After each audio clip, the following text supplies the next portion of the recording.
Thank you very much for being here. My story with regard to the disclosure process is very simple. I grew up in Roswell, New Mexico, the site of the first UFO crash, the alleged UFO crash.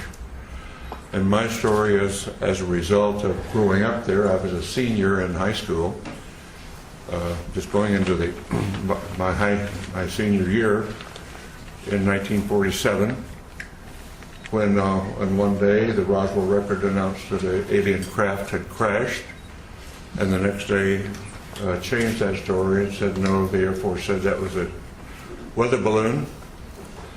And since I was on my way to college and more interested in those things, I didn't pay much attention to it at that point in time. However, my family was in the agribusiness. My grandfather was a cattle buyer and sold registered Hereford bulls to the ranchers in the area, knew everybody in the area, the Pecos Valley and beyond, sold cattle into Arizona, western Texas, and was affectionately known as Bull Mitchell in those parts. And so it was not unsurprising to me later on that the lore of the area, of our friends and the people in Roswell, including the sheriff's department, and a military friend of ours, a major, who was also turned out to be a friend of Jesse Marcel, who was the first Air Force officer on the site of the crash.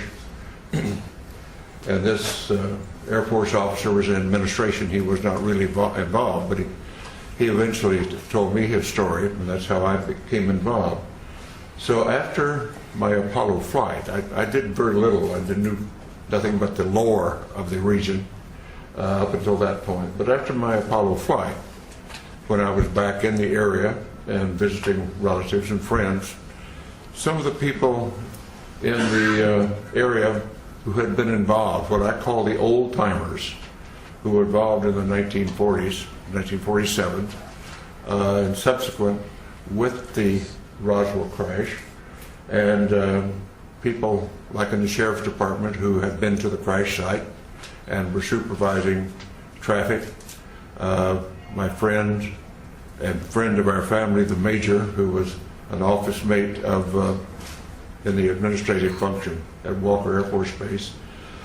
These folks, because they had been shushed and told not to talk about their experience by military authority in those days, and on dire consequence if they did, felt that here in the 70s, many years later, that they didn't want to go to the grave with their story. They wanted to tell somebody reliable.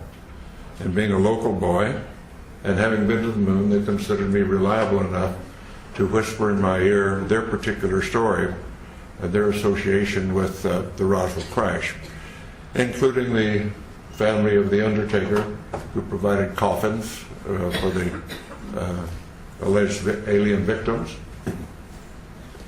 and others on site who had been involved or knew the story. And of course, eventually I ran into Jesse Marcel Jr., the son of the Jesse Marcel, who was the first military officer on the site, and knew his story, and knew his story well, and we became friends in later years in this disclosure movement.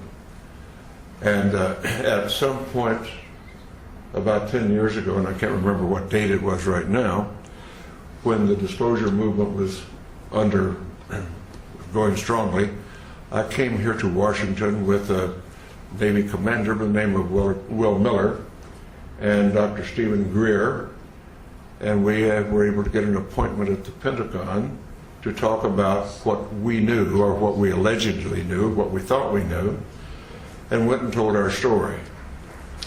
And the powers that be at the Intelligence Committee of the Joint Chiefs of Staff listened to our story and said, the Admiral said, well, I don't know that story. I don't know that that's true, but I will find out.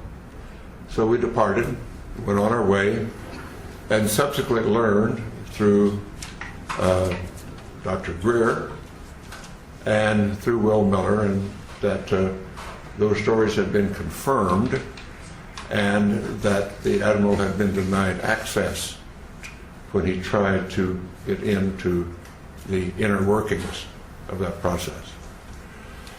And we had confirmation of that, although that Admiral now denies the fact that this is the fact. So my story is essentially that. I do have no first-hand experience with the ET effort, except the fact that I know all of these research people that you'll hear from today, and some who are not here today, who have spent a long amount of their lives and time doing research into the alien visitation, UFO crashes, and so forth. And I urge that those who are doubtful read the books, read the lore, and start to understand what has really been going on, because there is no doubt we are being visited. And as a person who is a part of the first generation of being a spacefarer of our civilization and having gone to the moon, and realizing that I do, and many of us do now, that have seen the Hubble pictures from space, the universe that we live in is much more wondrous, exciting, complex, and far-reaching than we were ever able to know up to this point in time.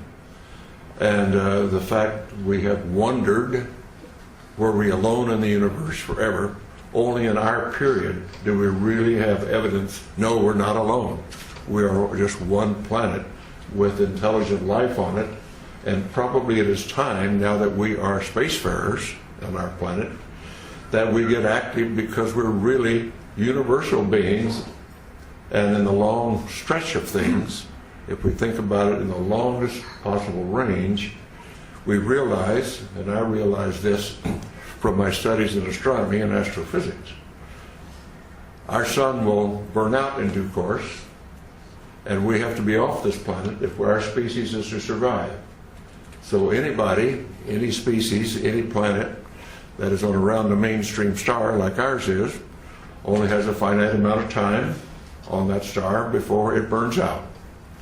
And so our destiny, in my opinion, and we might as well get started with it, is become a part of the planetary community of nations, of planets, just like when we were much newer on this planet, and we found tribes over in the next valley or across the next mountains, and we started forming communities then and reaching out beyond ourselves. At this point in human history on this planet, we're now starting, and ready should be, to reach out beyond our planet and beyond our solar system to find out what is really going on out there. And the 20th and 21st century that we now live in, the beginning of the Industrial Revolution really didn't take off until the 19th century. And I tell the story to some of my younger audiences, particularly in schools, that my great-grandparents went across from South Georgia to West Texas in a covered wagon at the end of the Civil War in the 1870s. My family, my father's generation, was involved with going off the planet in aircraft. And less than 100 years later, I went to the moon. So some covered wagons to going to the moon in less than 100 years is a history of the development of our civilization in not our lifetime, but a couple of generations. And so it's time to start thinking in those terms. And particularly since now, in the 20th and 21st century, we suddenly find that due to our expertise and our genius in science and technology, we have exploded our population from under 2 billion at the beginning of the 20th century to over 6.5 billion at this point. And our consumption patterns are clearly indicating that we are utilizing our non-renewable resources at an unacceptable rate, a non-sustainable rate. So we've got a lot of thinking to do about what being an advanced civilization really means. But let's put all that aside for a moment because we're here to talk about disclosure. And what I am suggesting is it is now time to put away this embargo of truth about the alien presence. And I call upon our government to open up like other governments have, and you will hear about that this morning. Like the Belgians have, the French have, the Brazilians have, the Argentines, the Mexicans have all released their files.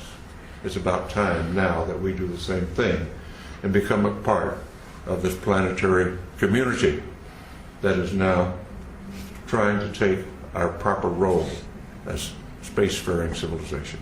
Thank you very much for your attention.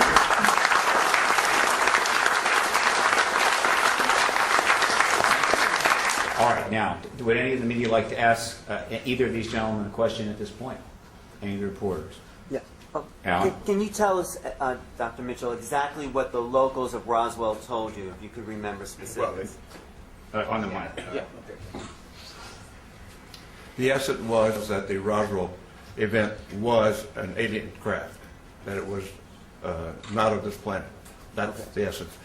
What they really told me was their particular, each one had some particular part of it, like a sheriff's deputy was controlling traffic but heard from what the other people what was going on.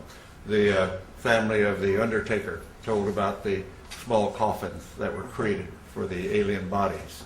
And my Air Force family friend said yes, he had heard the same thing from Major Brazel.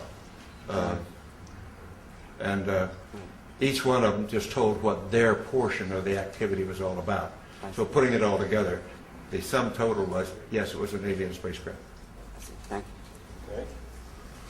End of the question? Just had another question about Sure. fellow astronauts talking to you about seeing space, UFOs in space. No, I have talked to all of the astronauts up through the Apollo program. And the only ones that have had UFO experience were in their Air Force careers where were vectored to chase a UFO, never quite made it, couldn't quite get them in their sights or whatever. And that was Deke Slayton, and Gordon Cooper had his experience that's been well recited about seeing one land at Edwards Air Force Base, seeing the pictures of it. Suddenly the pictures disappeared into the vaults of Washington and never returned. But the military people that had UFO experience were in their Air Force careers before the astronaut program. And of course, being a military and Navy pilot myself, the stories among airline pilots and other pilots is they're just all over the places. And we're all told, shut up about it. I never chased one myself, but all my friends that did, where it was all the same thing. Don't talk about it. Thank you.